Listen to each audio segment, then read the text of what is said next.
Channel subscribe कर bell icon दबाएं।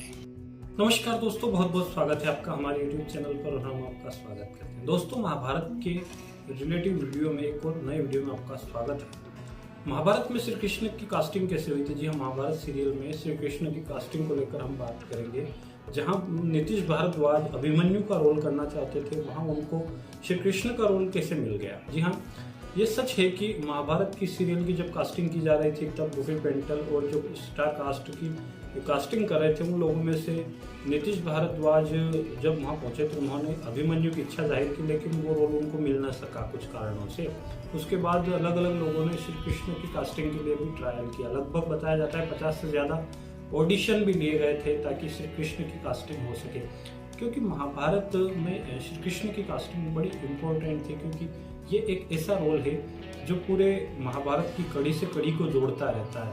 बहुत महत्वपूर्ण रोल था और संस्कृत से भी इसका बहुत गहरा कनेक्शन था, क्योंकि सीधे तौर पर इसमें भागवत गीता के जो श्लोक होने थे वो संस्कृत में होने थे और उनकी सही तरीके से उनका अनुवाद और सही तरीके से उनका उच्चारण दोनों ही जरूरी थे। ऐसी स्थिति में ऐसा व्यक्ति जो संस्कृत को भी सही तरीके से बोल सके और उसकी जो लुकिंग है, जो जैसा वो दिखता है, वह भी भगवान कृष्ण से कुछ उसका मिलता जुलता स्वरूप होना चाहिए। तो इस तरह बड़ी पेचीदगी वाली स्थिति थी और कृष्ण के रोल के लिए काफी सारी ऑडिशन भी ले गई। यही नहीं, यहाँ तक जो युधिष्ठिर का रोल निभा रहे राजेंद्र सिंह चौहान, उन्होंने भी इसके लिए कोशिश की और उन्होंने भी इसके ऑडिशन दिए, लेकिन वे भी इसमें सफल नहीं हो पाए और उनको भी जो कास्टिंग कर रहे थे लोग, उन्होंने कृष्ण के रूप में नहीं बल्कि युधिष्ठिर के रूप में ही लिया गया और उन्होंने युधिष्ठिर का ही किरदार महाभारत में निभाया था।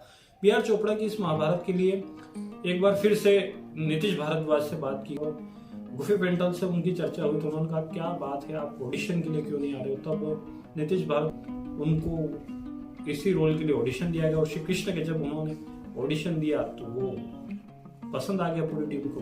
और जहां 50 से ज्यादा ऑडिशन हो चुके थे, वहां कृष्ण के ऑडिशन के बाद कृष्ण को सिलेक्ट किया गया दोनों तरफ से, यानी कृष्ण और जो महाभारत की टीम है दोनों का एक दूसरे पर पूरा विश्वास था। जहां नीतीश भारद्वाज का भी स्वयं पर विश्वास था कि कृष्ण का रोल बखूबी तरीके से निभाएंगे।